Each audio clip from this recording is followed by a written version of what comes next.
is the right time to discuss sex education with your child? Have you started the conversation? Have you started talking or teaching your child about maturing in sex education? Are you like me and you're not really sure where to begin? Well, Dr. Ellis is here to help. I'm Shantae, your host. I'm also a special needs parent and the creator of Parenting Special Needs magazine.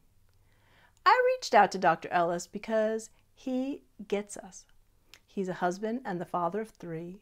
His oldest child is currently 13 and is on the autism spectrum, so he really gets it. Secondly, Dr. Ellis is a child and adolescent psychiatrist and an expert at treating autism spectrum disorders. I asked Dr. Ellis to help us out, tell us how and when we should begin. When is the right time to discuss sex education with our children? So please welcome Dr. Ellis, and thank you, Dr. Ellis, and please help. So I think the first important point is, when is it time to discuss sex education with your child? And I think the best answer is to kind of not wait to do it at a specific period of time that you think is appropriate, or make it age dependent, but more dependent upon their developmental level. There's no easy answer on exactly when for each individual child, because each individual developmental age is different. But I think it's also important to recognize that you really have to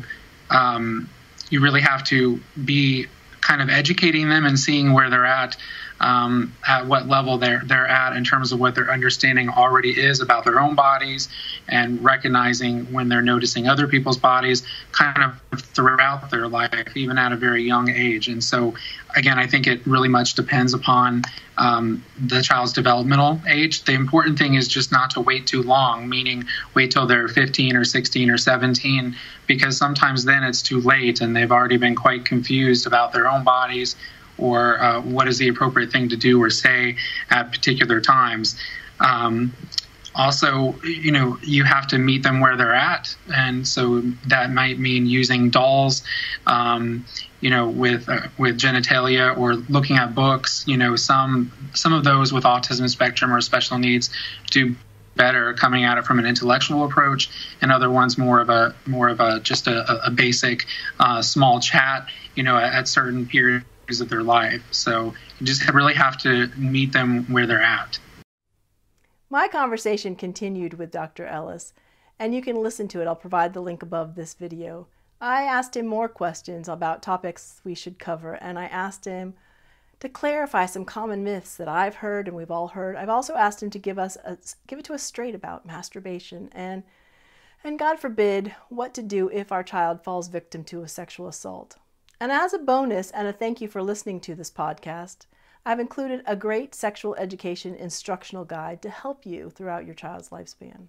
Make sure to grab your copy and add it to your toolkit. Thank you for tuning in. I can't wait to connect with you again next week. Until then, bye for now.